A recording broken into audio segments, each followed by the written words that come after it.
வாங்கிய 50,000 திருப்பி கொடுத்த கமல். அரசியல்ல இது புதுசு. தேர்தலில் போட்டி இல்ல, ஆனா பணத்தை ஏன் திருப்பி கொடுத்தாரு? பின்னணியில் இருக்கும் செம ட்விஸ்ட் இதோ. 2026 தமிழ்நாடு சட்டமன்ற தேர்தல் களம் சூடு பிடிச்சிருக்கு.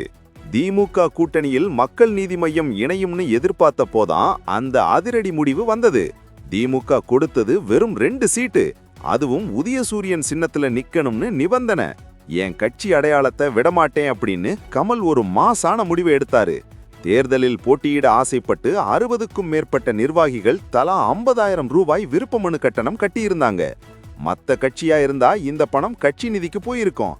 ஆனா நம்ம ஆழ்வார்பேட்டை ஆண்டவர் என்ன செஞ்சாரு தெரியுமா? நான் தான் நிக்கலையே, அப்புறம் எதுக்கு உங்க பணம்னு மொத்தத்தையும் திருப்பி தர சொல்லிட்டாரு. இன்னைக்கு, அதாவது ஏப்ரல் 8ஆம் தேதி முதல் ஏப்ரல் 16 வரை சென்னை தலைமை அலுவலகத்துல நீங்க கட்டின பணத்தை வாங்கிக்கலாம்னு அறிவிப்பு வந்திருக்கு. கமல் பணத்தை அமுக்கிட்டாருன்னு கிளம்பிய வதந்திகளுக்கு இதோ முற்றுப்புள்ளி. சின்னம் முக்கியமா, கொள்கை முக்கியமா? கமல் காட்டின இந்த அதிரடி அரசியல் மத்தவங்களுக்கு ஒரு பாடம். இது வெறும் பணம் திரும்ப கொடுக்கிற விஷயம் இல்ல, அரசியல் நேர்மைக்கான ஒரு சிக்னல். மானிமா போட்டியிடலனாலும் திமுகவுக்கு ஆதரவு தெரிவிச்சிருக்காங்க.